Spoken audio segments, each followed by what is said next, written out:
السلام علیکم ورحمۃ اللہ وبرکاتہ۔ محترم دینی بھائیوں اور بہنوں اور عزیز طالبات، بسم اللہ الرحمن الرحیم وبہ نستعین۔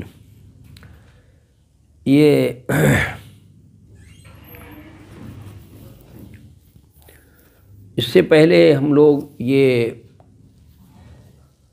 اس حدیث سے متعلق بات کر رہے تھے کہ ایک خاتون ہے، اس کو اگر اس نے شیر خواری کی مدت کے گزر جانے کے بعد، بڑے ہونے کے بعد اگر دودھ پلا دیا ہے تو اس کا کیا حکم رہے گا، اس کے بارے میں تفصیلی بات ہو چکی ہے۔ اور جو سالم مولا حذیفہ رضی اللہ تعالی عنہ کے بارے میں وہ حدیث ہے، سہلہ بنت سعد جو کہتی ہیں کہ آپ نے ان سے کہا تھا ارضعی 5 رضعات، کہ 5 مرتبہ دودھ ان کو پلا دو، وہ تمہارے رضاعی بیٹے ہو جائیں گے۔ تو وہ ان کے بارے میں خصوصی رعایت ہے، خاص طور سے جیسا کہ محدثین نے لکھا ہے، فقہاء نے۔ اب آج جو ہمارے سامنے بحث ہے کہ دوران قیام، یعنی اپنے شہر میں، اپنے قصبے میں موجود ہوتے ہوئے دوران قیام نمازوں کو جمع کرنے کا بیان، کہ آیا ایک شخص بغیر کسی عذر کے، کوئی عذر نہیں ہے، گھر پر موجود ہے، تو کیا 2 نمازوں کو جمع کر سکتا ہے یا نہیں کر سکتا ہے، یہ مسئلہ ایک ہے۔ تو امام مسلم رحمۃ اللہ علیہ نے اپنی صحیح میں ایک حدیث نقل کی ہے، جو حدیث نمبر ہے 7705 نمبر کی حدیث ہے، کہ سیدنا عبداللہ ابن عباس رضی اللہ عنہما سے روایت ہے کہ رسول اللہ صلی اللہ علیہ وسلم نے ظہر اور عصر ایک ساتھ پڑھائی، اور مغرب اور عشاء ایک ساتھ پڑھائی، جبکہ کوئی سفر وغیرہ کا کوئی ڈر بھی نہ تھا اور نہ ہی سفر کرنا مقصود تھا۔ مدینے میں موجود ہیں آپ، اور آپ نے بغیر کسی عذر کے، بغیر اس کے 2 نمازیں جمع کی ہیں۔ اور ایک روایت میں وضاحت ہے کہ مدینہ منورہ کے اندر آپ نے ایسا کیا، باقاعدہ وضاحت ہے وہاں پر۔ اور دوسری کہ عبداللہ ابن عباس سے معلوم کیا گیا کیوں ایسا کیا، تو بتایا کہ آپ صلی اللہ علیہ وسلم چاہتے تھے کہ میری امت میں سے کسی کو کوئی پریشانی نہ ہو، کیونکہ نبی کا اپنی امت سے بہت گہرا لگاؤ ہوتا ہے۔ بالمؤمنین رؤوف الرحیم، نبی صلی اللہ علیہ وسلم نہایت شفیق اور نہایت مہربان ہیں۔ قرآن نے آپ کے تعارف کرایا ہے کہ بالمؤمنین رؤوف الرحیم۔ اس مضمون کی چند اور حدیثیں وارد ہوئی ہیں، مختلف طرق سے مروی ہیں، اور ایک کو دوسرے سے تقویت بھی پہنچتی ہے، جس سے معلوم ہوتا ہے کہ صحابہ کرام حدیث کی صحت پر متفق ہیں، یعنی یہ صحیح حدیث ہے، اور نبی صلی اللہ علیہ وسلم اور صحابہ کا اس پر عمل سختی سے تھا، اور سیدنا ابو ہریرہ رضی اللہ عنہ نے بھی اس کی تائید کی ہے۔ اب یہ جو اس کے مصنف ہیں، شرح مشکل الاحادیث کے ڈاکٹر راشد عبداللہ الفرحان، جو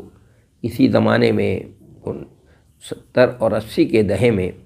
کویت کے اندر وزیر الاوقاف بھی رہ چکے ہیں، وہ ازہر کے پڑھے ہوئے ہیں، انہوں نے اس کتاب کو لکھا ہے۔ اس میں وہ اپنا نقطہ نظر بیان کر رہے ہیں کہ میرا نقطہ نظر یہ ہے کہ اس حدیث اور اس طرح کی حدیثوں میں کوئی قابل اعتراض بات نہیں ہے، اور نہ ہی کوئی تعارض ہے۔ اگر تعارض ہے تو بعض مجتہدین کی رائوں سے ہے، جنہوں نے تقوی اور احتیاط کی وجہ سے اس پر عمل نہیں کیا، کہ کہیں لوگ اسی کو اپنا طریقہ نہ بنا لیں، جیسا کہ بعض مخالف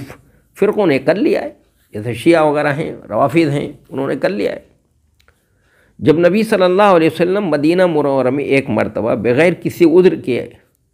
نبی صلی اللہ علیہ وسلم نے مدینہ منورہ میں بغیر کسی عذر کے کیا ہے، اور صحابہ نے بھی عبداللہ ابن عباس کی اقتداء میں کیا ہے، تو اس کا مطلب یہ نہیں ہے کہ روز مرہ کی سنت ہے، اس کا مطلب یہ نہیں ہے کہ روز مرہ کرنا چاہیے اور روز مرہ کا طریقہ ہے، بلکہ اس کا مطلب یہ ہے کہ آپ نے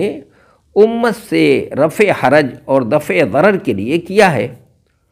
اور رسول اللہ صلی اللہ علیہ وسلم نے کیا ہے تاکہ ہمیں ضرورت بتا دیں۔ اس میں مزدوروں اور فوجیوں کے لیے راحت ہے اس میں، اسی طرح ان لوگوں کے لیے بھی راحت ہے جو اجنبی سیکولر کمپنیوں میں کام کرتے ہیں، جو اپنے مزدوروں کو نماز پڑھنے کی اجازت نہیں دیتے۔ تو رحمت للعالمین صلی اللہ علیہ وسلم نے ان کے لیے ایک راہ نکال دی ہے، ایسے لوگوں کے لیے ایک راہ ہے کہ وہ اس طرح کر سکتے ہیں۔ اب یہ ہے کہ دوران سفر نمازوں کو جمع کرنے کا بیان کا مسئلہ ہے، تو نبی صلی اللہ علیہ وسلم نے اپنی امت پر ازراہ شفقت سواری پر جس رخ بھی ہوتی تو نماز آپ پڑھتے اور اللہ کی تسبیح اور تحمید بیان فرماتے تھے، آپ کرتے تھے، اور جب سفر پیش ہوتا تو مغرب و عشاء میں جو ہے جلدی فرماتے آپ۔ امام مسلم رحمۃ اللہ علیہ نے اس باب میں سعید ابن جبیر سے روایت کی ہے کہ انہوں نے سیدنا عبداللہ ابن عباس سے کہ رسول اللہ صلی اللہ علیہ وسلم سفر میں 2 نمازوں کو جمع کرتے۔ سفر میں آپ نے جمع کیا جو غزوہ تبوک کے موقع پر، اس سفر میں بھی جمع کیا تھا، آپ نے جمع کیا جو اس غزوہ تبوک کے موقع پر کیا تھا، تو آپ نے ظہر اور عصر کو جمع کیا اور مغرب اور عشاء کو جمع کیا۔ سعید ابن جبیر رضی اللہ عنہ نے کہا میں نے سیدنا عبداللہ ابن عباس رضی اللہ عنہ سے معلوم کیا کیوں آپ صلی اللہ علیہ وسلم نے ایسا کیا۔ انہوں نے عرض کیا کہ آپ صلی اللہ علیہ وسلم اپنی امت کو پریشانی میں مبتلا کرنا نہیں چاہتے تھے، یعنی دفع حرج کے لیے، دفع ضرر کے لیے آپ نے ایسا کیا۔ اب دوسرا ایک مسئلہ ہے ہمارے سامنے، وہ یہ ہے کہ عاریت پر لیا ہوا بال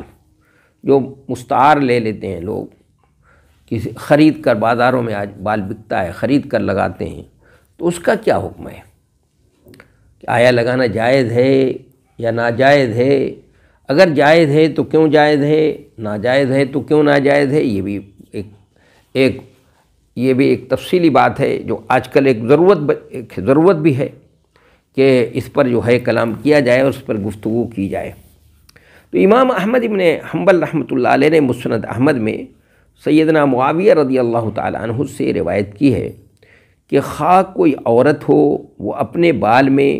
دوسری عورت کا بال شامل کرے گی تو اس نے جھوٹ داخل کیا اور جعل کی۔ حدیث میں جو یہاں پر قابل اعتراض بات ہے، یہ جو ناقابل فہم ہے کہ حدیث کے ظاہر سے یہ بات سمجھ میں آتی ہے کہ چوٹی لگانا یا عاریت پر بال لینا ناجائز و حرام ہے۔ تو سوال یہ ہے کہ اگر بال صرف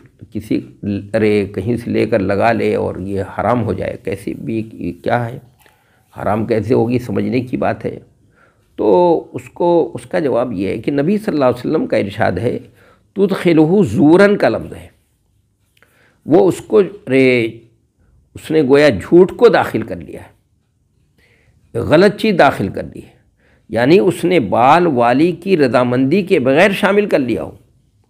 اس سے جبراً چھین لیا ہو، چنانچہ زبردستی کسی کا بال کاٹ لیا ہو اور اپنی طاقت اور زور سے اپنے بال میں اس کو شامل اگر کر لیا ہو تو ایسا کرنا ناجائز ہے، ایسا کرنا جائز نہیں ہوگا